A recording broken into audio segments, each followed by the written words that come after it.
자, 288페이지 매매죠. 1번 매매에 관한 다음 설명 중 옳은 건데 1번 질문 참 조심하셔야 돼요. 매매 계약은 낙선 계약입니다. 따라서 실제로 재산권을 이전해야 성립하는 것이 아니라 이전하기로 약정만 하면 성립하고요. 실제로 대금을 지급해야 성립하는 것이 아니라 대금을 지급하기로 약정만 하면 성립하거든요. 따라서 1번 매매는 당사자 일방이 어떤 재산권을 상대방에게 이전하고 이에 대하여 그 대금을 지급함으로써 성립하는 계약이다라는 질문은 X가 되는 거죠. 3번 반대급부는 반드시 금전이어야 할 필요는 없다. X입니다. 왜냐하면 금전이 아니라 또 다른 재산권이면 그것은 매매가 아니라 뭐이기 때문에 교환이기 때문이죠. 답은 4번이 답이죠. 장차에 본계약을 체결하기로 하는 약정은 일방예약으로 추정합니다. 다시 말하면 우리 민법은 일방예약이 원칙인 거죠. 5번 서면으로 하지 않는 부동산 매매계약 유효합니다. 자, 우리 민법은 다 뭐죠? 불요식행위죠. 따라서 서면으로 하지 않았더라도 매매계약은 뭐예요? 유효하니까 구속력이 없다. X가 되는 거죠. 답은 4번이 됩니다. 2번입니다. 계약금에 관한 설명 중 옳지 않은 것은 2번이 답이죠. 계약금 계약은 종된 계약이지만 매매 계약과 별도로 따로 체결하는 것이 가능하므로 동시에 성립해야 한다. X죠. 3번입니다.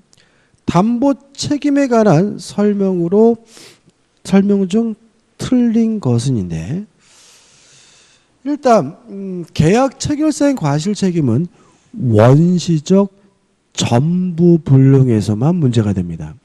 예를 들어서 100평이라고 땅을 샀는데 실제로 측량해 보니까 95평밖에 안 돼요. 이거는 뭐죠? 원시적 일부 불능이죠. 왜요? 100평 중에서 몇 평을 못 넘겨받는 걸 5평만. 일부 불능입니다. 따라서 계약 체결사의 과실책임이 문제될 수는 없어요. 왜냐하면 계약 체결사의 과실책임은 원시적 전부 불능에서만 문제가 되기 때문에. 따라서 4번 보시면 목적물의 수량부족 일부 멸실 원시적 일부 불능이죠. 따라서 매수인이 선임 무과실이라면 매수인은 매도인에 대하여 계약 체결사의 과실책임을 물을 수 있다. X가 되고요. 답은 4번이 되는 거죠. 4번입니다. 틀린 것을 찾는데 5번을 보시면 경매 목적물에 중대한 하자가 있는 경우에 매수인은 1차적으로 채무자에게 2차적으로 배당을 받은 채권자에게 담보채 물을 수 있다. 그럴듯하게 만든 것처럼 보이지만 X다. 왜냐하면 경매는 물건의 하자에 대해서는 담보 책임 물을 수가 없죠. 권리의 하자에 대해서만 담보 책임 물을 수 있고요. 권리의 하자에 대해서만 1차적으로 채무자가 무자력이면 2차적으로 채권자가 부담하기 때문에 5번이 X고 주의하시기 바랍니다. 넘겨보시면 이제 실전 예상 문제가 나옵니다. 5번 매매 예약에 관한 다음 설명 중 틀린 것은 님은 보시면 예약 의무자가 목적 부동산을 제3자에게 양도한 경우 이렇게 나와 있거든요. 이게 조금 문제가 마음에 들진 않는데 이게 어떤 문제냐면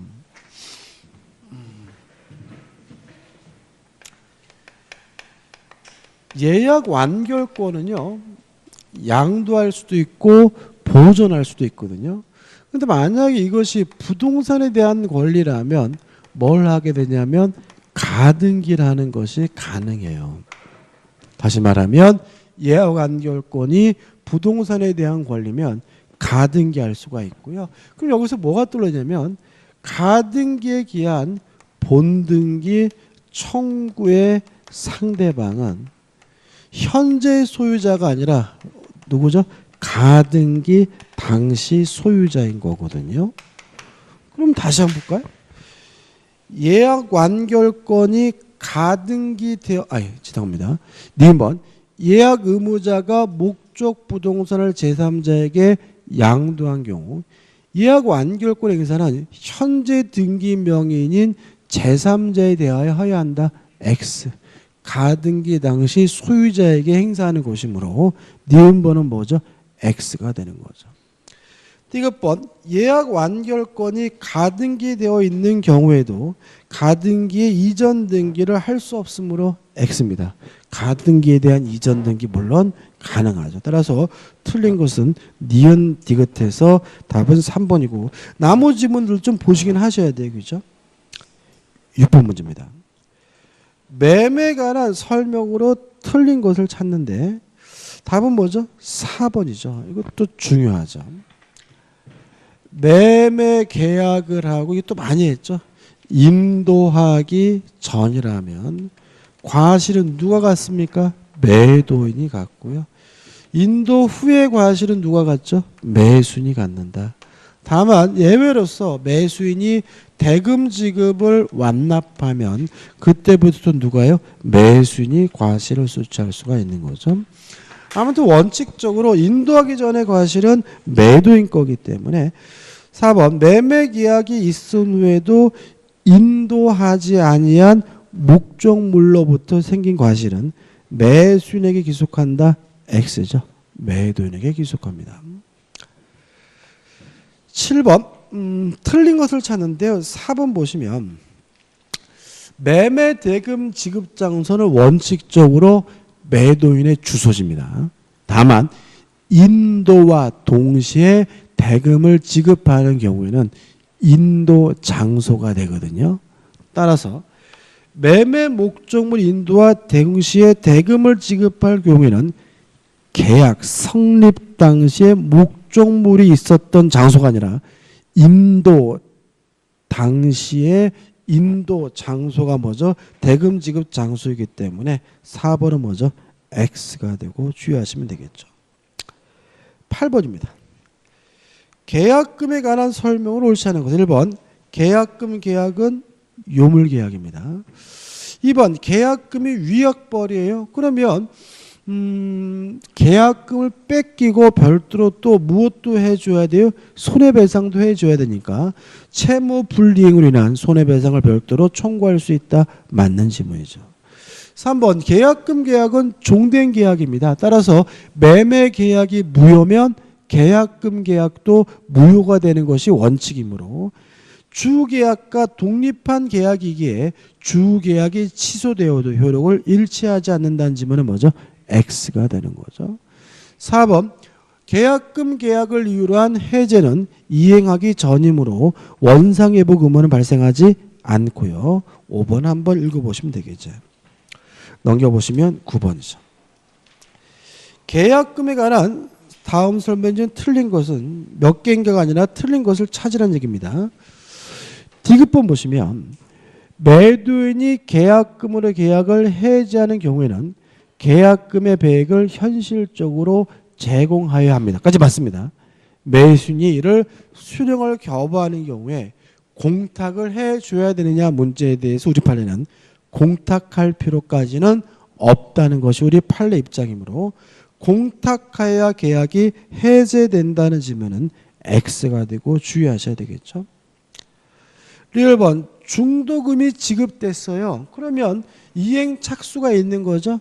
따라서 그 누구도 더 이상 계약금을 이유로 계약을 해지할 수는 없는 것이니까 중도금을 지급할 당사자일지라도 상대방이 아직 이행에 착수하지 않은 경우에는 계약금으로 해지할 수 있다는 지문은 X가 되는 거. 답은 뭐죠? 4번이 되네요. 10번입니다. 갑은 을 소유 부동산을 1억 원에 매수하기로 계약을 체결한 다음 날 계약금을 지급하기로 을과 약정하였고 즉시 계약금을 1,000만 원을 지급하였다. 틀린 것을 찾네요. 5번. 갑이 잔금을 지급하기 위하여 은행에 융자를 신청해 놓은 경우 중도금 준 건가요? 잔금 준 건가요? 아니죠. 아직 이행 착수가 없습니다. 따라서 여전히 계약금을 유료 계약을 해지하는 것이 가능하므로 갑은 이미 이행에 착수에 들어갔으므로 을은 계약금으로 계약을 해지하지 못한다는 질문은 X가 되고요. 답은 5번이 됩니다. 11번 옳지 않는 것을 찾네요. 5번을 보시면 자, 실제로 이제 담보 책임의 경우에 가장 중요한 것은 뭐냐면 악의 매수인이 할 수 있는 거 꼭 기억해 두셔야죠. 첫째, 전부 타인의 권리인 경우 악의 매수인은 계약을 해지하는 것이 가능하고요. 두 번째, 일부 타인의 권리인 경우 악의 매수인은 대금, 감액을 청구하는 것이 가능하고요. 또 매매 목적물에 저당권, 전세권이 설정되어 있고요. 이 저당권, 전세권이 실행이 되는 바람에 매수인이 권리를 취득할 수 없거나 상실하게 된 경우에는 악의 매수인도 계약을 해제할 수 있고 손해배상을 청구하는 것이 뭐죠? 가능합니다.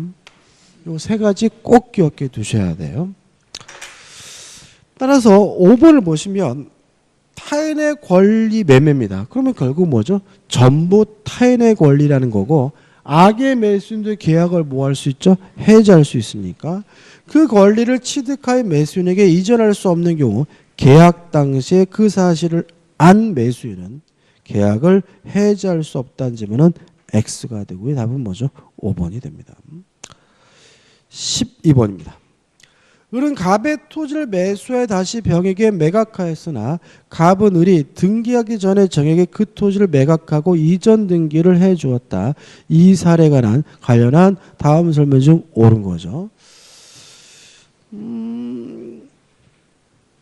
이중 매매가 되는데 3번을 보시면 악의 병은 을과 체결한 계약을 해지할 수 있다. 맞나요?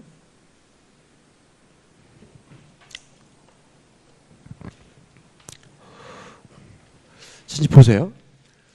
갑이 지금 을에게 팔았잖아요. 팔고 또 을이 또다시 누구한테요? 병에게 팔았죠. 근데 갑이 정에게 팔았습니다. 그 다음에 정에게 팔고 뭘 해줘버렸어요? 이전 등기를 해줬죠. 그러면 을이 뭐예요? 매도인이잖아요. 그러면 을의 입장에서는 타인의 권리를 판 거죠. 갑의 땅을 을이 판 거니까 저 병의 입장에서 을은 갑의 땅을 판 거잖아요. 타인 소유물의 매매인 거고 전부 타인의 권리인 경우에 악의 매수인도 계약을 뭐 할 수 있어요? 해지할 수가 있으니까 병은 악이라 하더라도 을과의 매매 계약을 뭐 할 수 있는 거죠? 해지할 수가 있는 거죠. 따라서 옳은 것은 3번 악의 병은 을과 체결한 계약을 해지할 수 있다. 이게 뭐죠? 답이 되는 거죠. 다시 말하면 전부 타인의 권리인 경우에 악의 매수인의 계약을 뭐 할 수 있습니까? 해지할 수가 있습니다. 13번이죠.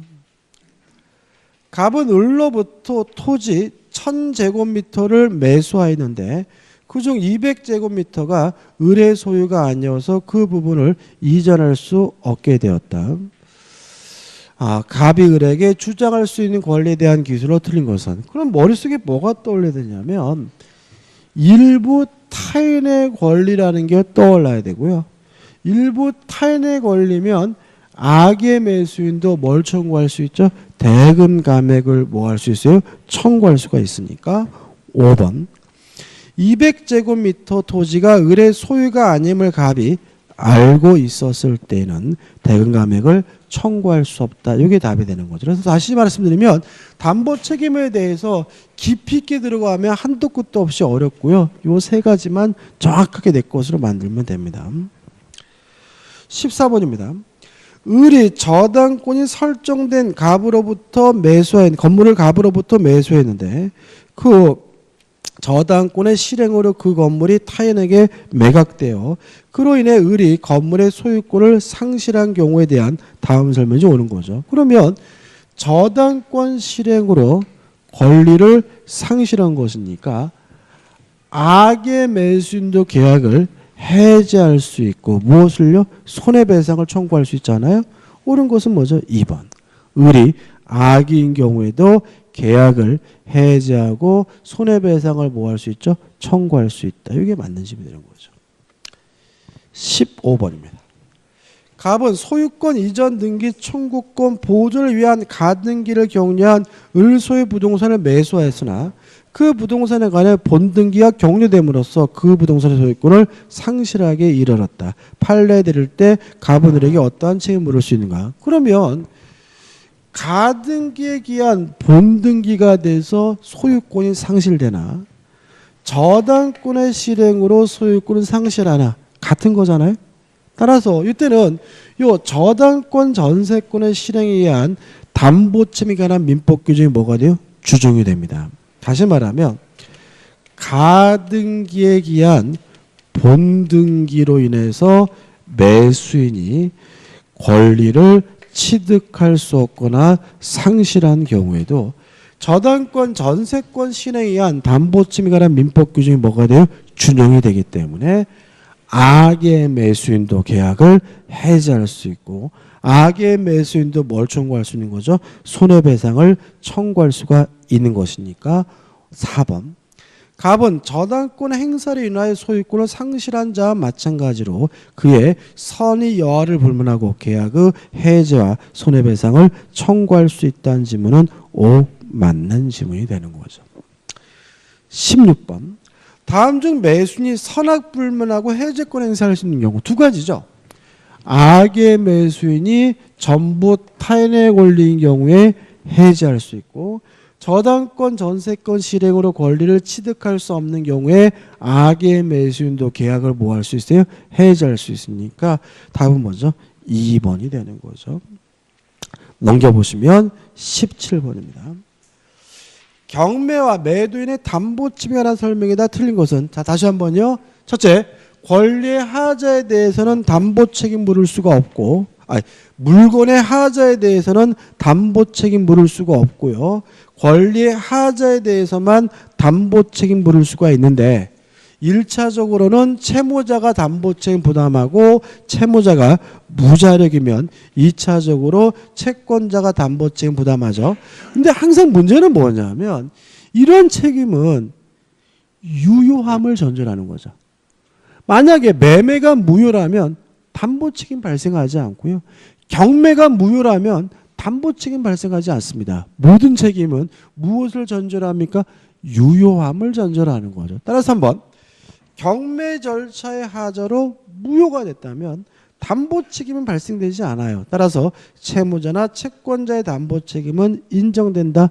X가 되고 답은 3번이고 다시 말씀드리지만 모든 책임은 무엇을 전제로 합니까? 유효함을 전제로 함을 주의하시기 바랍니다. 18번 물건의 하자를 이유로 매도인의 담보 책임에 관한 설명으로 옳은 것을 모두 고른 것은이죠. 기억. 매매 목적물에 부과된 법률상의 장애로 물건을 사용 수익이 제한돼요. 예를 들어 가지고 땅을 사서 이전 등기 받았거든요. 근데 건축법의 제한으로 그 땅에 건물을 지을 수가 없어요. 그럼 이거는 권리의 하자가 아니라 물건의 하자인 거죠. 등기를 못 받았으면 그것은 뭐예요? 권리의 하자겠지만 등기 받았어요. 아무 담보 없어요. 다만 그 땅을 목적도로 사용하지 못한다면 그것은 물건의 하자이기 때문에 그러한 장애는 권리의 장애에 해당한다. X가 되는 거죠. 니은번 물건에 하자가 있다는 이유로 다른 물건으로 바꿔달라고 요구할 수 있는 것은 똑같은 물건이 많은 종류물 하자의 경우에만 인정되는 거죠. 따라서 특정물 하자의 경우에는 완전물 급부청구권이 인정되지 않기 때문에 니은번은 뭐죠? 맞는 지문이 되는 거죠. 디귿번 물건의 하자의 경우에는 그 하자를 앞날로부터 6개월 내에 손해배상을 청구할 수 있기 때문에 D급번도 뭐죠? 맞는 지문이 되고요.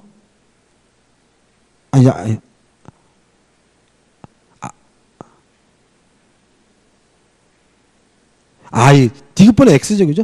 모든 손해배상은 아닙니다, 그죠? 원칙적으로 뭐죠? 이행이익배상만 청구할 수 있기 때문에 모든 손해배상을 청구할 수 있다, X입니다. 1번은 뭐죠?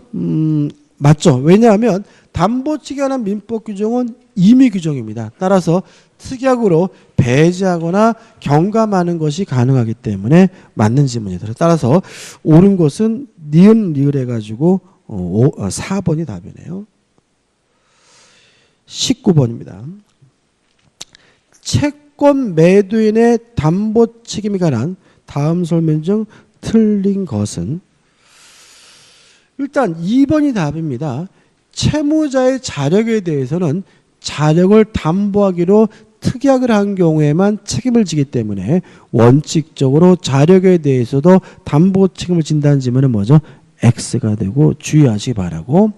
기억할 것은 뭐냐면 4번 원칙적으로 만약에 자력을 담보하기로 한 때에는 3번부터 받아요. 3번 담보할 때는 원칙적으로 매매 계약 당시에 자력을 담보한 것으로 추정을 하고요. 4번 만약에 변제기가 도래하지 않은 경우에는 변제기의 자력을 담보한 것으로 추정을 합니다. 따라서 우리가 기억할 것은 뭐죠?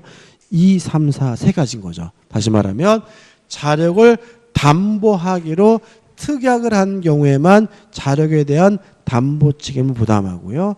다만 원칙적으로 언제 자력을 담보한 것으로 추정하냐면 매매할 당시에 자력을 담보한 것으로 추정을 하고요. 다만 이행기가 도래하지 않은 경우에는 이행기의 자력을 담보한 것으로 추정을 하게 됩니다. 그 다음에 20번 옳은 것은 5번인데 요겁니다. 저당권 전세권의 실행으로 권리를 취득할 수 없거나 상실한 경우에는 악의 매수인도 계약을 해지할 수 있고 손해배상을 청구할 수가 있기 때문에 옳은 것은 5번이 답이 되는 거죠. 넘기셔가지고 이제 임대차죠. 자, 기본 확인 문제에서 1번 틀린 것을 찾는데 4번이죠. 일단 임대차에 관한 민법 규정은 강행 규정입니다. 따라서 비용 상한 청구권만 임의 규정이거든요. 따라서 비용 상한 청구권을 배제한 나머지 모든 규정은 강행 규정이기 때문에 특약이 있는데 그것이 임차인에게 불리하면 무효가 되기 때문에 답은 4번이 되고요.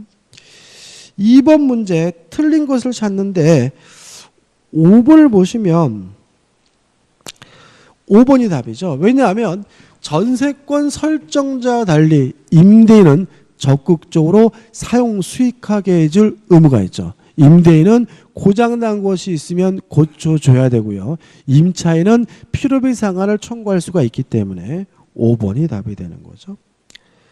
3번 문제입니다. 보증금에 대해서 시험 문제 거의 내지는 않습니다. 3번이 답인데 한번 보시면 될 것 같고, 그 다음에 4번 중요하죠. 비용 상한 청구권입니다.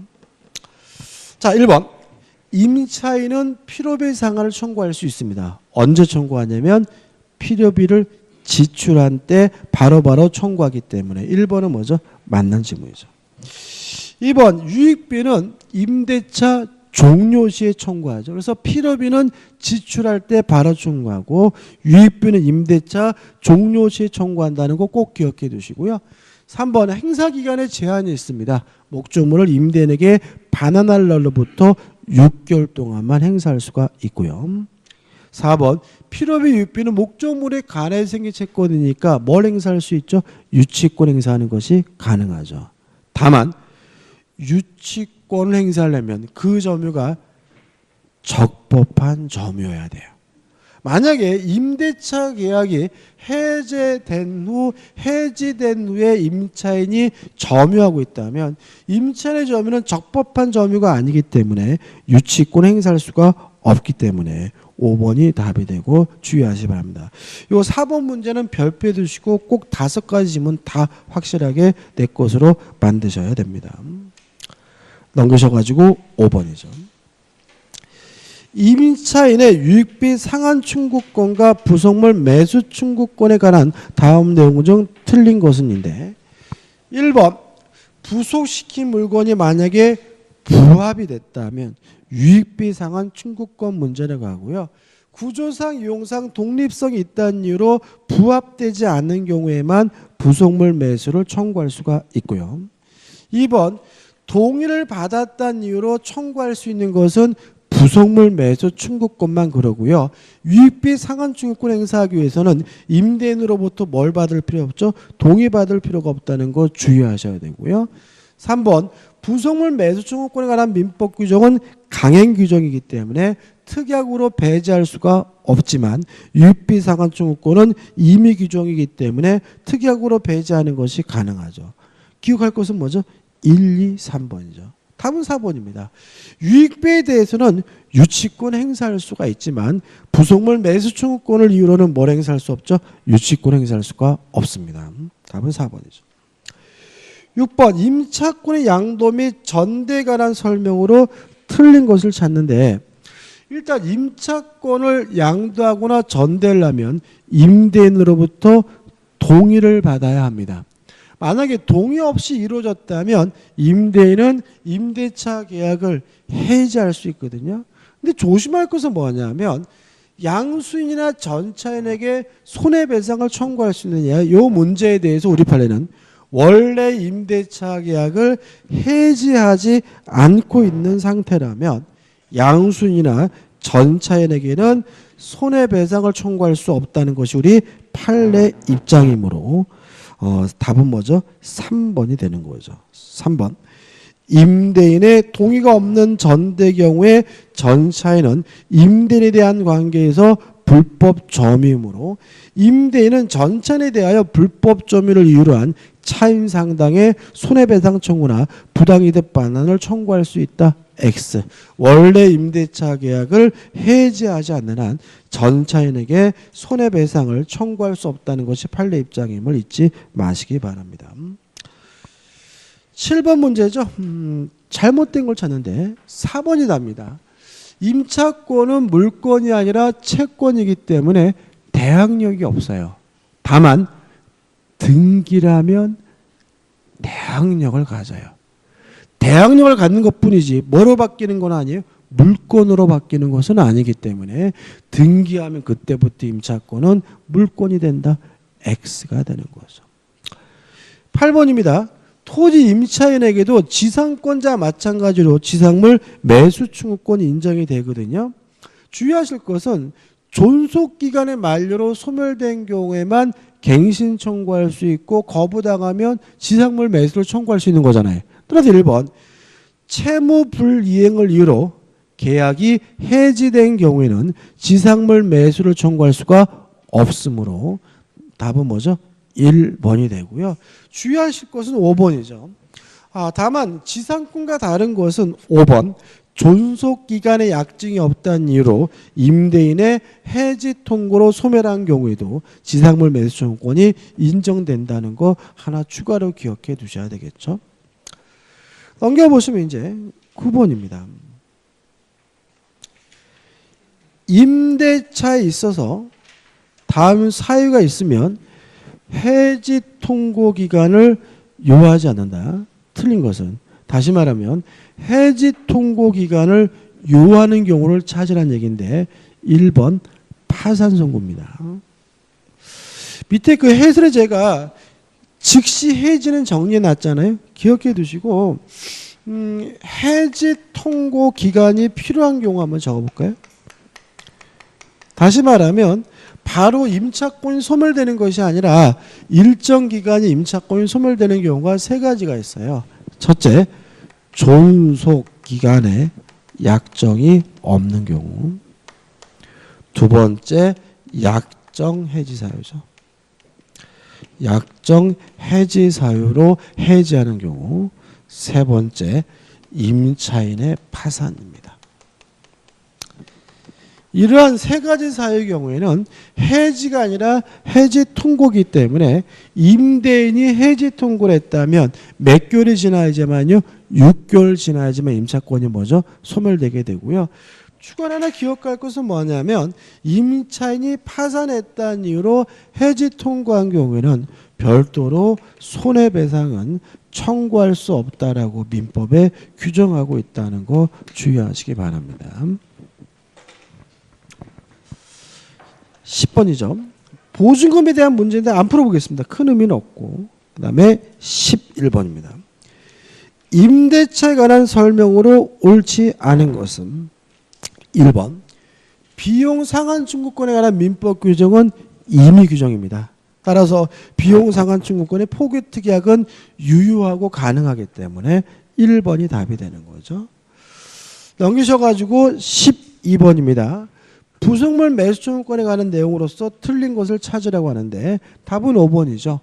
임차인의 특수한 목적을 사용하기 위하여 부속시킨 물건에 대해서는 부속물 매수를 청구할 수가 없고요. 그 다음에 13번 양도 전대는 어차피 제한되니까 2번이 답이고요. 14번 읽어볼게요. 14번 임차인은 임대인 갑의 동의를 얻어 병에게 임차물을 전대했어요. 그러면 동의를 얻어서 전대차가 이루어졌다면 적법한 전차이고 따라서 임차인과 마찬가지로 부속물 매수 청구권이 인정이 되기 때문에 5번 병은 갑에게 지상물 또는 부속물 매수를 청구할 수 없다. X가 되는 거죠. 자, 이제 도급에 관한 문제입니다. 도급에 대해서도 시험 문제 잘 나오는 편이기 때문에요. 교재에 나와 있는 문제 몇 문제인가요? 많지는 않죠. 한 8문제 되는데 이 문제 정도는 좀 확실하게 내 것으로 만드셨으면 좋겠어요. 1번 틀린 것을 찾는데 5번 보시면 도급인이 완성된 목적물의 하자로 인하여 계약의 목적을 달성할 수 없는 때에는 계약을 해제할 수 있고 건물, 기타, 토지의 공작물에 대하여서 철거를 구할 수도 있다. X죠. 다시 말하면 건물이 완성된 후에는 손해배상만을 청구할 수 있고요. 철거를 청구할 수가 없다는 것이 우리 민법의 태도이기 때문에 5번이 답이죠. 2번입니다. 위임과 관련된 설명으로 틀린 것은 1번을 보시면 비용은 당연히 뭐죠? 지급해야 되겠죠. 따라서 1번 위임 사무의 처리 비용을 요하는 때 위임인 수임인이 사용한 부분에 대하여만 지급할 의무가 있다. X입니다. 다시 말하면 사용한 부분에 대해서만 지급할 의무가 있는 것이 아니라 당연히 뭐죠? 줘야 되고요. 조심할 것은 뭐냐면 위임에서 보수는 후불입니다. 비용은 뭐죠? 선불이에요. 다시 말하면 비용은 나중에 지급하고 추가로 받는 것이 아니라 미리 받는 거죠. 그래서 제가 위임하면 뭘 떠올리시라고 그랬죠? 아들내미한테 뭐죠? 두부 사라고 시킨 경우 두부값은 뭐죠? 미리 줘야 되는 거죠. 나중에 갔다 왔다고 수고했다 500원은 뭐죠? 보수는 뭐죠? 후불이니까 주의하시기 바라요. 답은 1번이죠.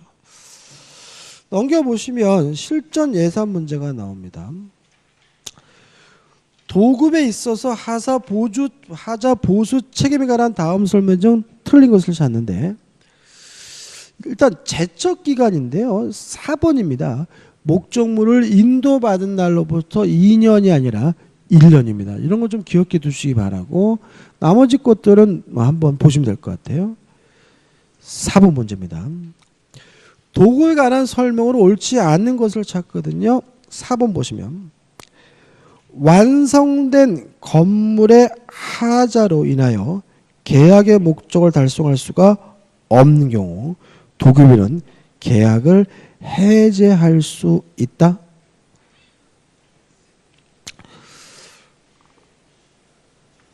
해제할 수 없죠. 다시 말하면 건물이 뭐가 됐어요? 완성됐으니까 이때는 해제할 수 없고 손해배상만을 청구할 수 있으므로 답은 뭐죠? 4번이 되는 거죠.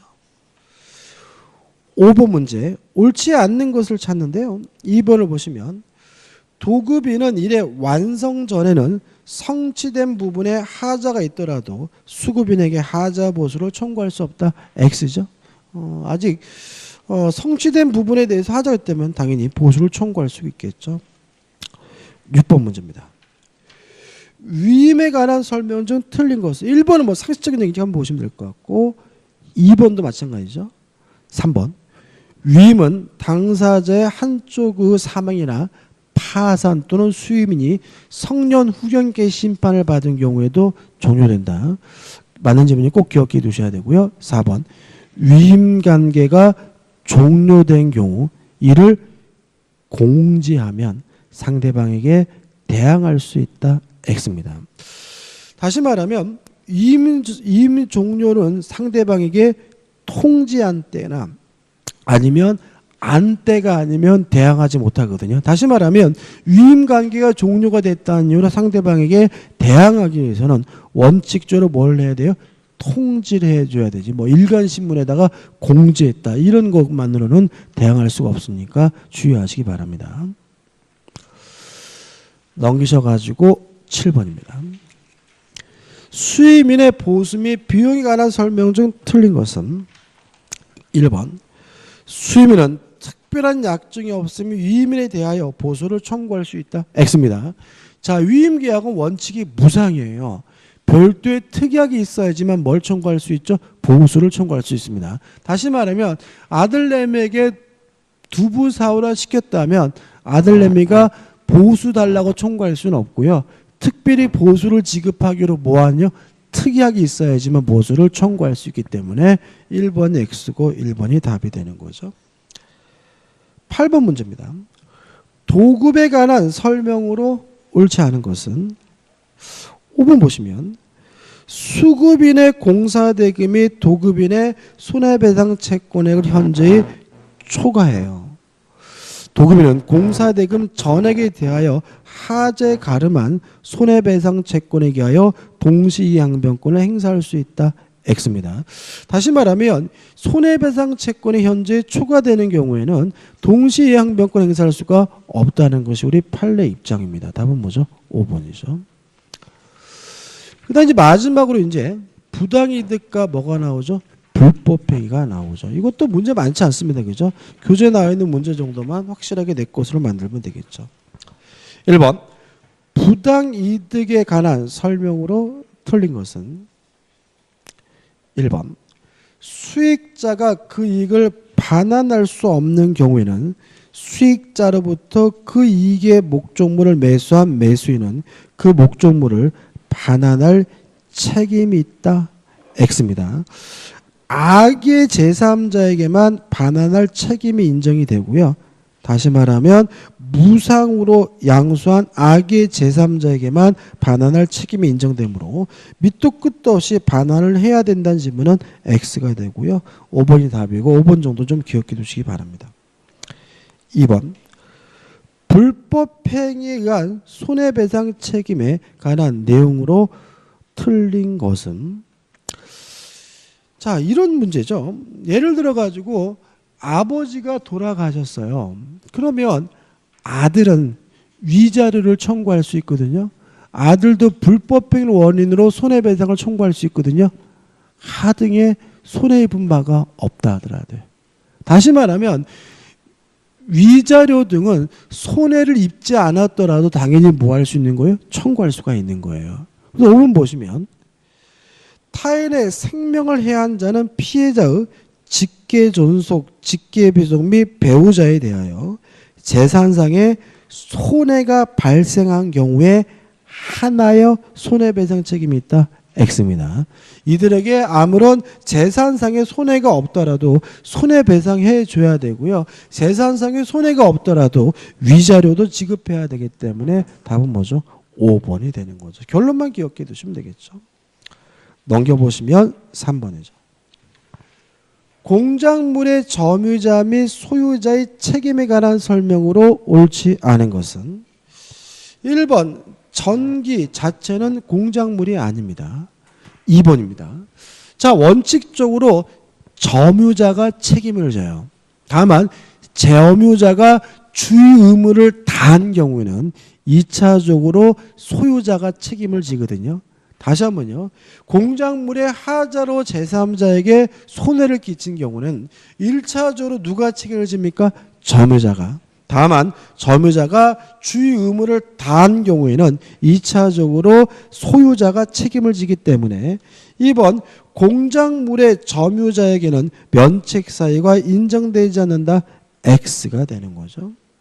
따라서 5번 보시면 공작물에 대해 직접 점유자와 간접 점유자가 있어요. 그럼 이것도 직접 점유자가 1차적으로 책임을 지고 1차적으로 직접 점유자가 주의 의무를 다했다면 2차적으로 누가 책임을 져요? 간접 점유자, 소유자가 책임을 져야 되므로 원칙적으로 직접 점유자가 1차적으로 책임을 진다. 맞는 지문이 되는 거죠.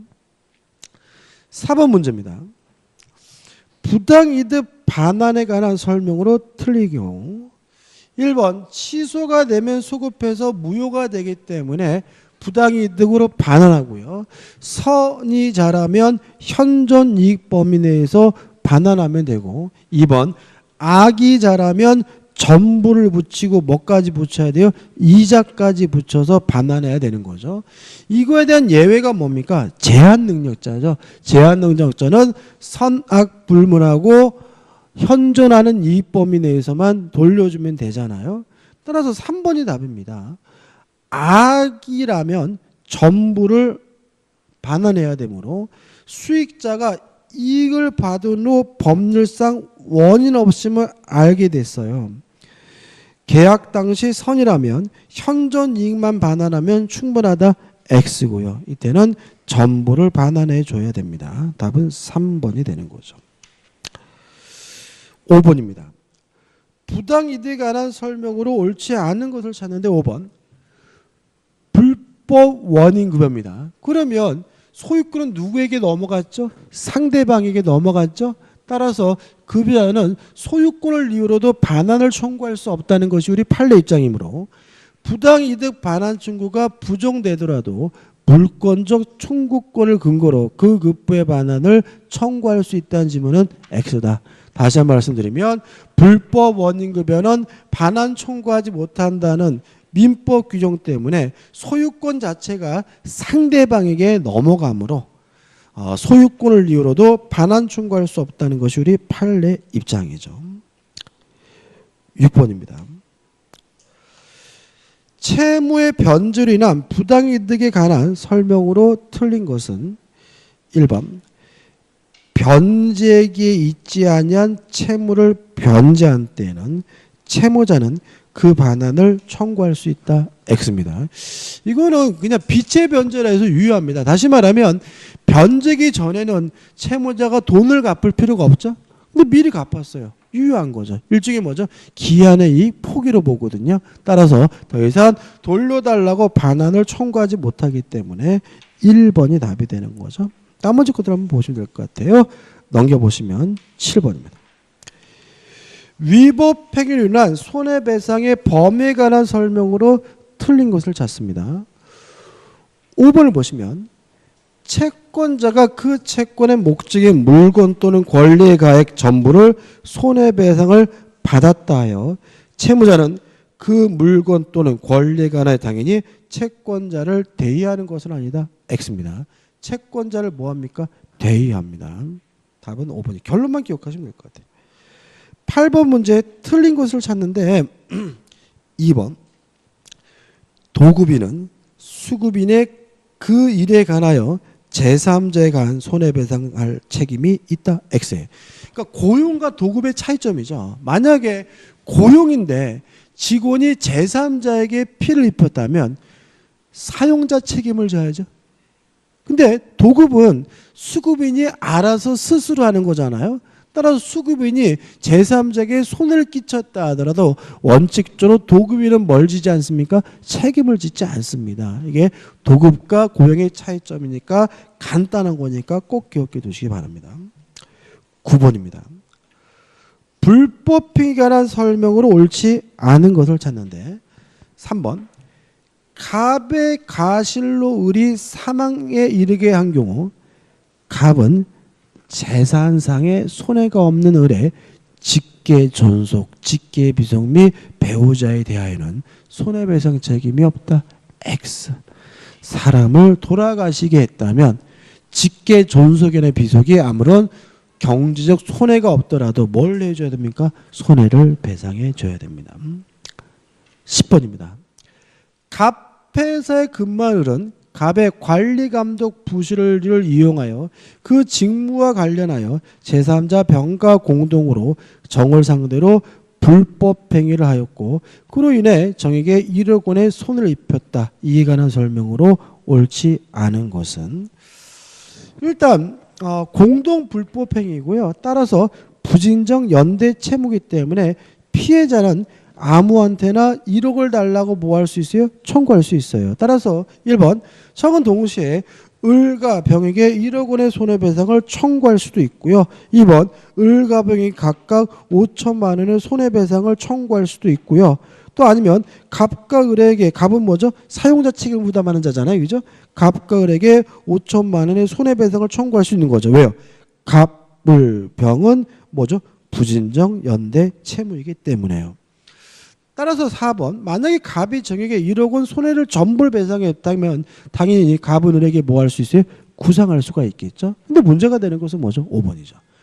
정이 병에게 손해배상 채무 중 5천만 원을 면제해 준 경우 청은 을에게 5천만 원을 한도로 손해배상을 청구할 수 있다. X입니다. 이 경우에는 을에게 전액에 대해서 손해배상을 청구할 수 있다는 것이 부진연대채무의 특징이기 때문에 답은 뭐죠? 5번이 되는 거죠. 자, 오늘 여기까지죠. 여기까지 이제 우리가 드디어 문제집 끝났고요. 다음 주부터 이제 뭐 하는 거죠? 동영 모의고사가 들어갑니다. 오늘 수고 많으셨습니다. 고맙습니다.